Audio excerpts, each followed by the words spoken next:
ಕ್ರಿಸ್ತನನ್ನು ಪ್ರತಿಫಲಿಸುವಂತೆ ನಿಮ್ಮ ಆತ್ಮಗಳನ್ನು ವಾಕ್ಯದಲ್ಲಿ ಬಲಪಡಿಸುವ ಅನುದಿನದ ಧ್ಯಾನ. ಇಂದಿನ ಧ್ಯಾನದ ಶಿರೋನಾಮೆ, ಹೇಗೆ ಜೀವನ ನಡೆಸಬೇಕೆಂದು ಯೇಸು ನಮಗೆ ತೋರಿಸಿಕೊಟ್ಟನು. ಈ ದಿನದ ದೇವರ ವಾಕ್ಯ, ಆದರೆ ಇನ್ನು ಮುಂದೆ ನಿತ್ಯ ಜೀವಕ್ಕಾಗಿ ತನ್ನ ಮೇಲೆ ನಂಬಿಕೆ ಇಡುವವರಿಗೆ ತನ್ನ ದೀರ್ಘಶಾಂತಿಯ ದೃಷ್ಟಾಂತವಿರಬೇಕೆಂದು ಕ್ರಿಸ್ತ ಯೇಸು ಮುಖ್ಯ ಪಾಪಿಯಾದ ನನ್ನನ್ನು ಕರುಣಿಸಿ ನನ್ನಲ್ಲಿ ತನ್ನ ಪೂರ್ಣ ದೀರ್ಘಶಾಂತಿಯನ್ನು ತೋರ್ಪಡಿಸಿದನು. 1 ತಿಮೋಥೆಯನಿಗೆ 1ನೆಯ ಅಧ್ಯಾಯ 16ನೆಯ ವಚನ. ಯೇಸು ಕ್ರಿಸ್ತನು ಬೋಧಕನಾಗಿದ್ದನು. ಲೋಕವು ಹಿಂದೆಂದೂ ಕಂಡು ಕೇಳರಿಯದ ಶಿಕ್ಷಣ ತಜ್ಞನಾಗಿದ್ದನು. ಅವನು ಅಧಿಕಾರವನ್ನು ಹೊಂದಿಕೊಂಡವನಂತೆ ಮಾತನಾಡುತ್ತಿದ್ದನು ಮತ್ತು ಎಲೈ ಕಷ್ಟಪಡುವವರೇ, ಹೊರೆ ಹೊತ್ತವರೇ, ನೀವೆಲ್ಲರೂ ನನ್ನ ಬಳಿಗೆ ಬನ್ನಿರಿ, ನಾನು ನಿಮಗೆ ವಿಶ್ರಾಂತಿ ಕೊಡುವೆನು.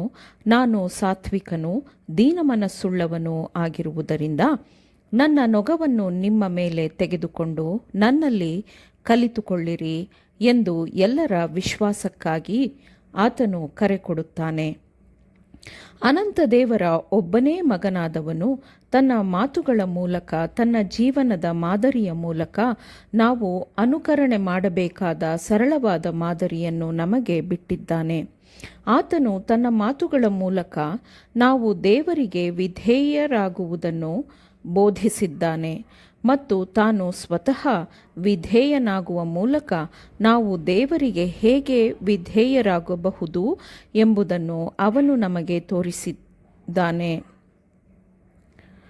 ಜ್ಞಾನಯುಕ್ತರಾಗಿ ನಾವು ದೇವರಿಗೆ ವಿಧೇಯರಾಗುವುದರ ಮೂಲಕ ಮತ್ತು ಇತರರಿಗೆ ಆಜ್ಞೆ ಮತ್ತು ಮಾದರಿಯ ಮೂಲಕ ದೇವರಿಗೆ ವಿಧೇಯ ಮಕ್ಕಳಾಗಲು ಏನು ಮಾಡಬೇಕೆಂದು ಕಲಿಸುವ ಕೆಲಸವನ್ನು ಮಾಡಬೇಕೆಂದು ಕ್ರಿಸ್ತನು ಬಯಸುತ್ತಾನೆ. ಯೇಸು ಕ್ರಿಸ್ತನು ತನ್ನ ದೈವಿಕ ಉದ್ದೇಶ ಮತ್ತು ದೈವಿಕ ಕೆಲಸದ ಬಗ್ಗೆ ವಿವೇಕಪೂರ್ಣ ಜ್ಞಾನವನ್ನು ಪಡೆದುಕೊಳ್ಳಲು ಇಡೀ ಲೋಕಕ್ಕೆ ಸಹಾಯ ಮಾಡಿದ್ದಾನೆ.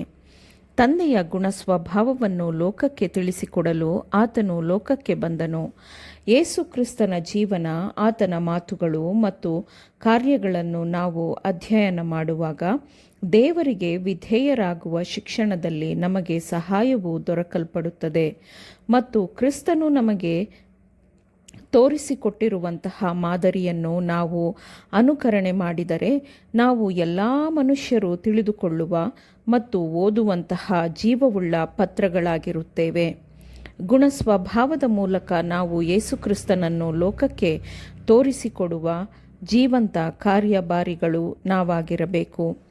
ನಾವು ಹೇಗೆ ವಿಧೇಯರಾಗಿರುವ ಮಕ್ಕಳಾಗಬಹುದು ಎಂಬುದಕ್ಕೆ ಶ್ರೇಷ್ಠವಾದ ನಿಯಮಗಳನ್ನು ಕ್ರಿಸ್ತನು ಕೊಡುವುದರೊಂದಿಗೆ ಆತನು ತನ್ನ ಜೀವನದ ಮೂಲಕ ಮತ್ತು ಗುಣಸ್ವಭಾವದ ಮೂಲಕ ದೇವರಿಗೆ ಮೆಚ್ಚುಗೆಯಾಗಿಯೂ ದೇವರ ದೃಷ್ಟಿಗೆ ಸರಿಯಾಗಿರುವುದನ್ನು ಹೇಗೆ ಮಾಡುವುದು ಎಂದು ಆತನು ನಮಗೆ ತೋರಿಸಿಕೊಟ್ಟಿದ್ದಾನೆ. ಆದುದರಿಂದ ಆತನ ದೃಷ್ಟಿಗೆ ಮೆಚ್ಚುಗೆಯಾಗುವ ಕೆಲಸಗಳನ್ನು ನಾವು ಮಾಡದೇ ಇರುವುದಕ್ಕೆ ಯಾವ ಕ್ಷಮೆಯೂ ಇರುವುದಿಲ್ಲ. ಮಾನವತ್ವದ ಮುಖ್ಯಸ್ಥನಾಗಿ ನಿಲ್ಲಲು ಮತ್ತು ಹೀಗೆ ದೇವರು ಬಯಸುವ ಎಲ್ಲ ಅಗತ್ಯತೆಗಳಿಗೆ ಆತನು ಪರಿಶುದ್ಧನಾಗಿ ವಿಧೇಯನಾಗುವ ಮೂಲಕ ಮಾನವತ್ವವನ್ನು ಪರಿಶುದ್ಧಗೊಳಿಸಲು ಮತ್ತು ಉನ್ನತೀಕರಿಸಲು ಶ್ರೇಷ್ಠನಾದ ಬೋಧಕನು ಈ ನಮ್ಮ ಲೋಕಕ್ಕೆ ಬಂದನು ಮತ್ತು ದೇವರ ಎಲ್ಲ ಆಜ್ಞೆಗಳಿಗೆ ವಿಧೇಯರಾಗಿರುವುದು ಸಾಧ್ಯ ಎಂದು ತೋರಿಸಿದನು. ಜೀವನ ಪೂರ್ತಿ ವಿಧೇಯತೆಯು ಸಾಧ್ಯ ಎಂದು ಆತನು ನಮಗೆ ತೋರಿಸಿಕೊಟ್ಟಿದ್ದಾನೆ.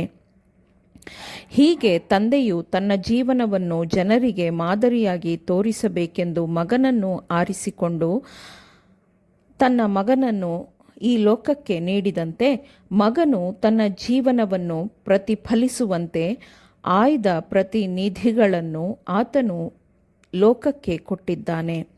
ಅವನಲ್ಲಿ ಪೂರ್ಣ ಆದರ್ಶವಿತ್ತು. ನಿತ್ಯತ್ವಕ್ಕೆ ಇರುವ ಏಕೈಕ ಮಾನದಂಡ ಈ ಆದರ್ಶ ಎಂದು ಪ್ರಕಟಿಸಲು, ಪ್ರತಿಯೊಬ್ಬ ಮನುಷ್ಯನು ಏನಾಗಬಹುದು ಎಂದು ತೋರಿಸಲು, ದೈವತ್ವದ ಮಾನವತ್ವವು ಆತ್ಮದಲ್ಲಿ ನೆಲೆಸಿದ್ದರೆ ಏನಾಗಬಹುದು, ಅವನನ್ನು ಸ್ವೀಕರಿಸುವ ಎಲ್ಲರೂ ಏನಾಗಬಹುದು ಎಂಬುದನ್ನು ತೋರಿಸಲು ಕ್ರಿಸ್ತನು ಈ ಲೋಕಕ್ಕೆ ಬಂದನು. ದೇವರ ಮಕ್ಕಳಾಗಿ ಯೋಗ್ಯರಾಗಿ ಜೀವಿಸುವುದಕ್ಕೆ ಮನುಷ್ಯರನ್ನು ಹೇಗೆ ಶಿಕ್ಷಣಕ್ಕೊಳಪಡಿಸಬೇಕು ಎಂದು ತೋರಿಸಲು ಆತನು ಈ ಲೋಕಕ್ಕೆ ಬಂದನು. ಭೂಮಿಯ ಮೇಲೆ ಜನರು ಹೇಗೆ ತತ್ವಗಳನ್ನು ಪಾಲಿಸಬೇಕು, ಪರಲೋಕದ ಜೀವನವನ್ನು ಭೂಮಿಯ ಮೇಲೆ ಹೇಗೆ ಜೀವಿಸಬೇಕು ಎಂಬುದನ್ನು ತೋರಿಸಲು ಕ್ರಿಸ್ತನು ಈ ಲೋಕಕ್ಕೆ ಬಂದನು. ಆಮೇನ್. ದೇವರ ವಾಕ್ಯಗಳನ್ನು ಶ್ರದ್ಧೆಯಿಂದ ಆಲಿಸುವವರು ಮಾತ್ರವೇ ಆಗಿರದೆ ಪಾಲಿಸುವವರೂ ಆಗಬೇಕೆಂದು ನಿಮ್ಮನ್ನು ಉತ್ತೇಜಿಸುತ್ತೇನೆ. ಪರಿಶುದ್ಧಾತ್ಮನ ಸಹಾಯದಿಂದ ಆಲಿಸಿದ ನಿಮ್ಮೆಲ್ಲರಿಗೂ ಧನ್ಯವಾದಗಳು. ಮತ್ತೆ ದೈನಂದಿನ ಧ್ಯಾನಕ್ಕಾಗಿ ನಾಳೆ ಸಂಧಿಸೋಣ. ಆಮೇನ್.